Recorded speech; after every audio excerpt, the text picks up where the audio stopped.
Welcome to the Wisdom in Bloom podcast.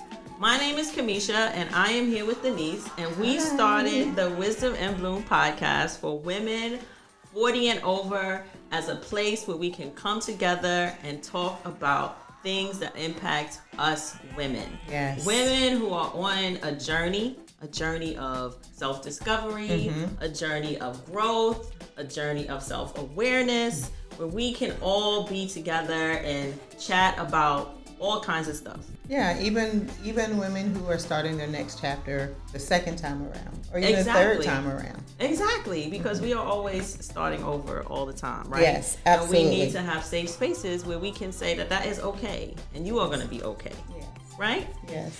And so we also want to have a place where we can build sisterhood. Yeah, and community. A community of women who are coming together to discuss things that sometimes they wouldn't ordinarily feel comfortable with discussing within their family, or even within a circle of friends that may not have went through what they went through, or even their age. Right. We're of a certain age, over 40, and there are things that has happened in our lives or is happening in our lives that we need to be able to have a community to come together and just discuss those things, and maybe find out best practices, find out some ways to resolve them, or even just talk them out to see if there's other things that we could be doing together as a community to help one another. Absolutely, absolutely. And there have been many times in both of our lives when we've had community, when we've had sisterhood, when we've had other women who we were able to go to, who helped us, work through whatever was going on, and really made an impact, right, in who we were. Absolutely. And I feel that we don't have as much of that anymore. Yeah. And it could be too, when we think about it, Kamesha, it could be because we are turning into that person. We are beginning to be that matriarch, because back, in our 20s and 30s, or even our teenage, we may have had our moms or our grandmoms or our aunts. And some of us are blessed enough that we still have them today.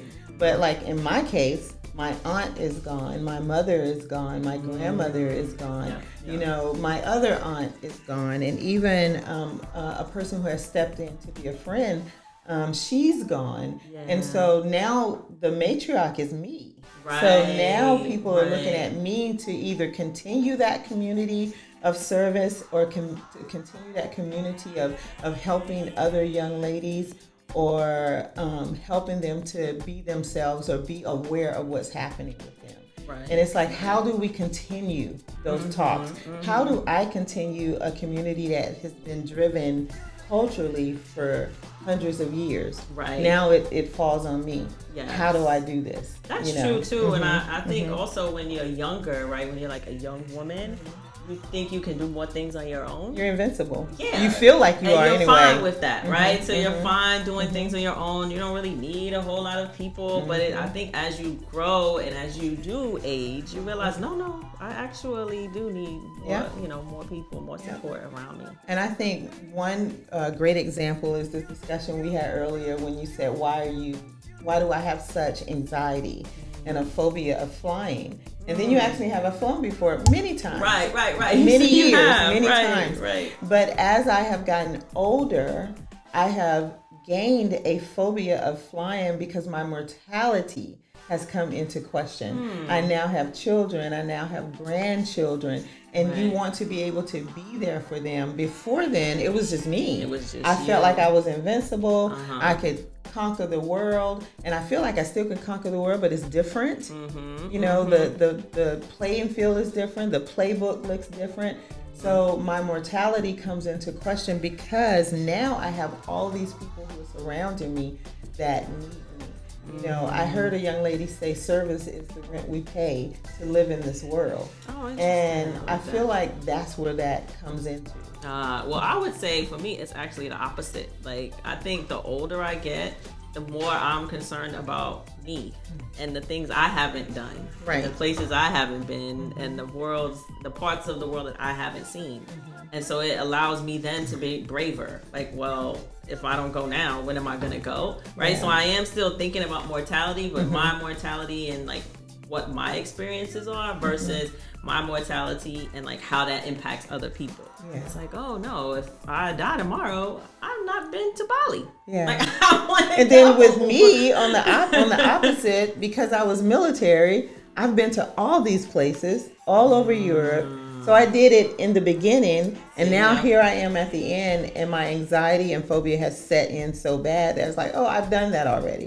It's like the reverse. It is the reverse. It's like the reverse, because like I didn't do like a lot of traveling. I mean, we did travel when we were younger, and when I talked to other people, then I realized, oh, we actually traveled like in comparison to other families, because we have family in other states. Yeah. But it was in the United States. Like I didn't have a passport until I was like, yeah, and I had a passport at 23. Yeah. I didn't have one. Yeah. So for me, it's really about, okay, what is it that I can, where I can go now, what I can do. Kamesha, who in your family, who was that person in your family that always kind of brought everyone together, that gave you like the greatest advice, was, wise beyond their years, and they gave you advice that kind of helped you to kind of mold who you are today? Who was that young lady, that woman? So I would say that there were a couple of people, but you're right, they were older. One was my great aunt, who actually passed away last year. My auntie. But we went to her home for like all the holidays, right? So she would make all the food. We would have all the holidays there. She would, share all kinds of stories. Like you can always talk to her about anything. And she was just a very kind of open and like warm and welcoming person to the family. Right. Not to everybody else. But to the family. Yeah. Like she was. So you can go to her. Then I also had a big mama. I had a big mama. My big mama she was. I had a fat mama. I had a granny. But we had a big mama like on my dad's side. So that was on my mom's side. But on my dad's side, we had a big mama.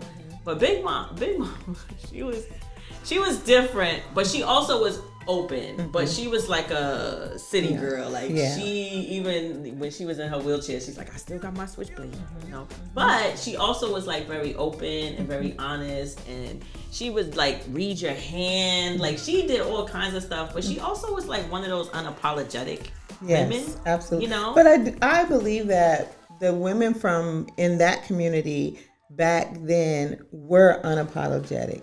Where a lot of times now the environment is so tense right now and so sensitive that we worry about how we approach young ladies, how we talk to them, or things that we can say. And our young ladies of today are not readily, available within themselves to receive the advice that we want to give to them, because they look at it a lot of times as, oh, you're hating, or you don't understand me. Right, you're trying to get them. Yeah, you're trying to tell them what to do, or to give control, to take control from them. I'm not trying to take control. I'm trying to empower you. Yeah, you're right. And I want to give you your power back. They're fiercely independent. Yeah, very much so, very much so. We had a big mama. My big mama actually raised me, my grandmother. And she was very feisty, cursed every other word, but she also, in her moments would give me little nuggets to live by. Like when people would judge me because my mother wasn't around, because my mother she struggled with substance abuse and she wasn't around. My father struggled with substance abuse, so he wasn't there. And my grandmother would give me little nuggets because kids would tease me and I would get bullied so bad because not only was my mother and father not there, but they were in the neighborhood, they were in the community on drugs. Oh, you know what I mean? People knew. So other people knew. Because I also feel too like now grandparents raising kids is common. And yeah, it's a village. Yeah, it's a village. But she would tell me when they would bully me, I would be so embarrassed and I would cry. And she would say, "Let them keep on living. Just let them keep on living." And I never understood what what was that? What does that mean? Let them keep on living. I'm hurting right now, and I'm living. And I'm living. But what she meant is that they keep on living. Things are going to happen in their lives that they're going to wish that they never ever addressed in a negative way to you, because you're judging people by what you see or what's going on, but the same things could possibly happen in your life. You just keep on living and you'll find out, you know. And there was a community of women. I can remember her housing other single women with kids to help them out because they were struggling. And there was a community there. Everybody knew me. Everybody knew my name. You know, they knew her work schedule. So they knew, you know, you're supposed to be in the house. You know, Big Mama's coming. Yeah. We just don't have that type of community right now. Our sisterhood looks different.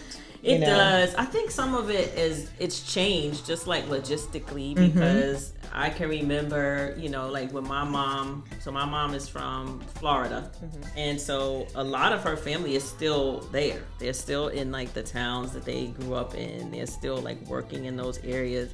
But then you had that migration, right, where you had some Black people that wanted to move like up north, right? They followed a family member, but they still kind of moved up north, and so there's that separation. And I think that separation also changed like the community, right?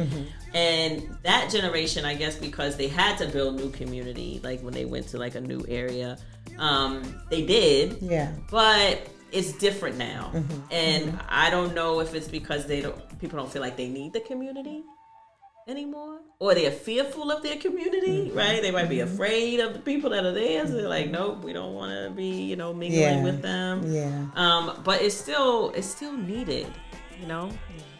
I think how do we try to build that camaraderie, that community, that sisterhood? The question is to you, but I also believe that one of the answers is exactly what we're doing right now.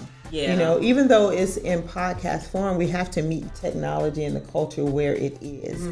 You know, they met us where we was at our level. You know, what they had, they taught us what they knew. What they knew. You know, and some of the stuff they taught us, I literally had to unlearn it. It's not applicable. You know, it's not even applicable to our community of women today. No. You know what I mean? We would never ever be able to thrive if we were taught, because we were never taught to thrive. We were taught to survive.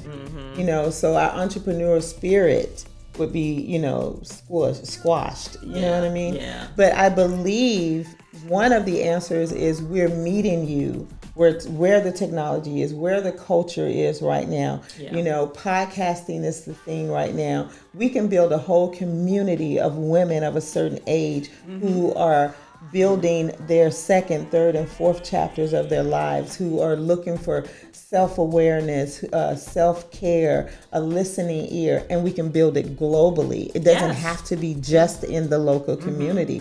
And I think that is a big push in a refined way of reaching as many women as we can right behind the mic. Yeah, I also think that it's important now that you actually say that you want to build this community. Right. I think before it was just you were in community just with the people that you lived near or worked with or what have you. Absolutely. But now with the social media, it's not as social really. I think people are even more scattered and further away. But the good thing about it is if you say, these are the people I'm looking for, this is what I want to do, those people will come. You know what I mean? It's like, what was it? Field of Dreams. Yes. If you build it, they'll come. Right? Because one of the things I've learned when I had my own, you know, little interview show before was that women do want to be in community with other women. Yeah, they do. They don't know where to find them. They don't. They're like, where are they? Like, I especially want to women of our age more often. Especially women of our age. The younger women. I feel like social media has put a competitive spirit in the air.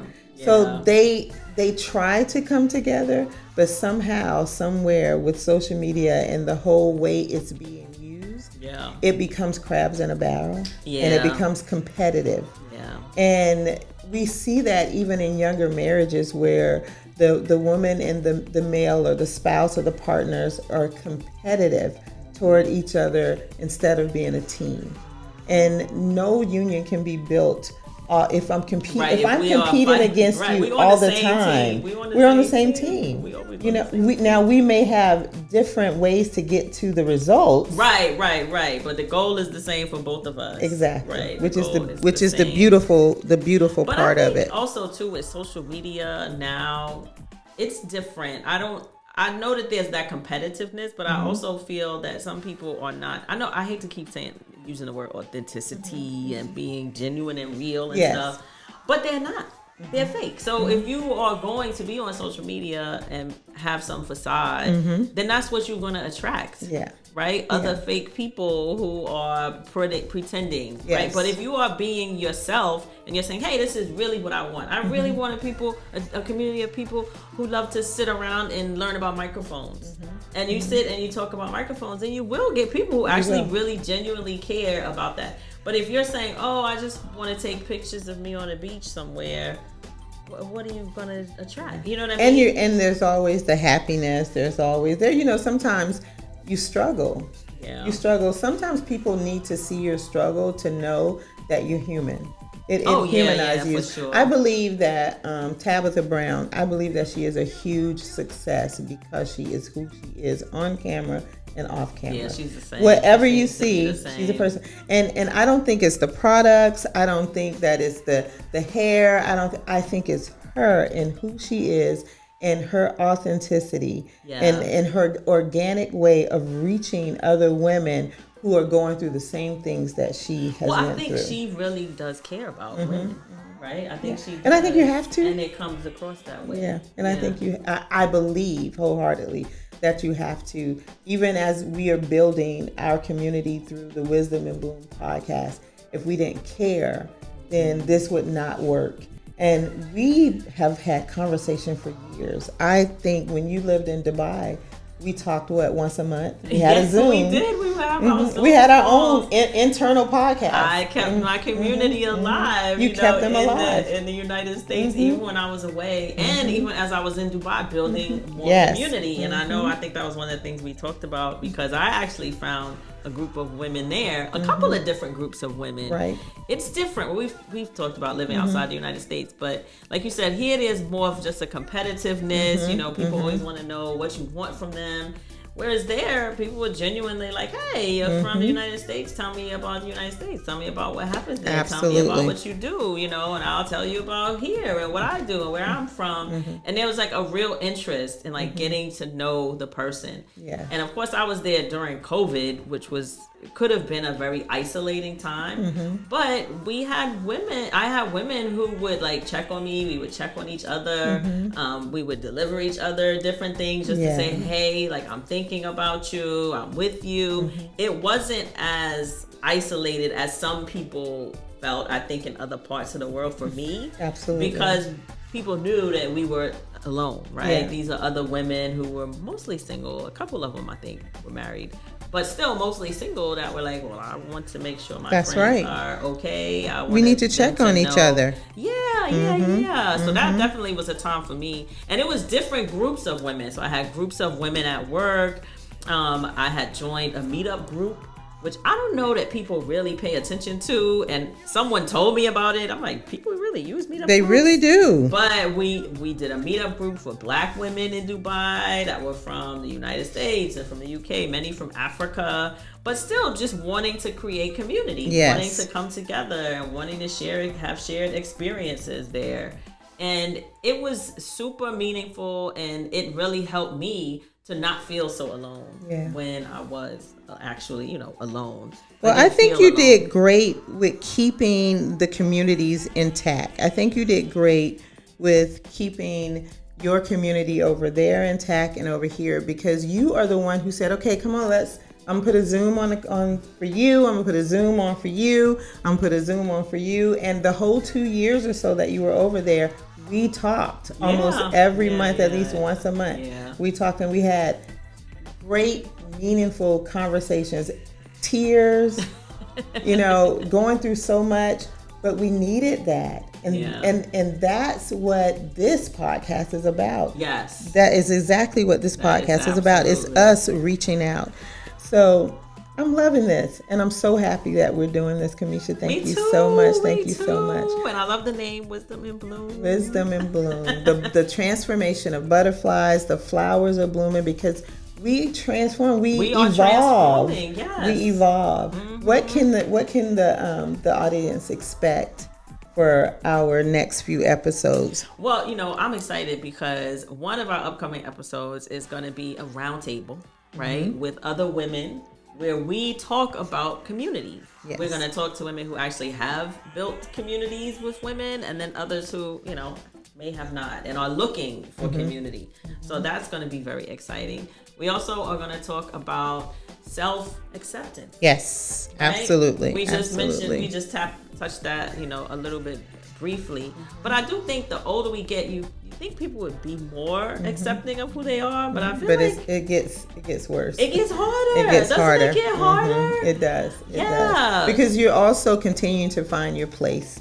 We think we found our place, but then we evolve, and then we got to find our place again, and then we evolve, and then we got to find our place again. So I love that we're going to have those episodes. We're also going to be talking, the hard topics. Yes. And the topics of trauma, of PTSD, of divorce, hysterectomies. We're going to be talking about the loss, parents who have the loss, and have loss in their family, maybe even their children. We'll also talk about thriving, versus surviving. Right. Talk about the change. I mean, I'm literally having a hot flash as we're sitting here having this podcast. So, and menopause is a hot topic now for sure. It's one of those topics that was in the closet for so long, and now it's starting to come out of the closet. And we're going to have some amazing women on the podcast of all cultures to give us insights of what they're going through, throughout the topics that we're challenging, challenging them with. So we're going to be learning with you. We're not here to teach you. I mean, you may learn from us, but we're definitely going to be learning from you and from our guests. Yes. So thank you, Kamesha. Absolutely. I'm so glad we're doing this.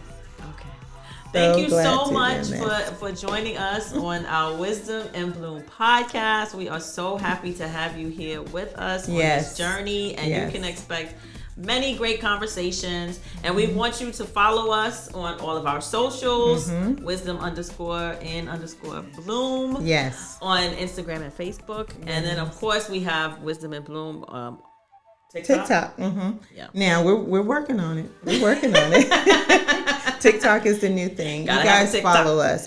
We will also be streaming on Spotify for podcasters, as well as Apple, as well as Amazon Music, iHeartRadio.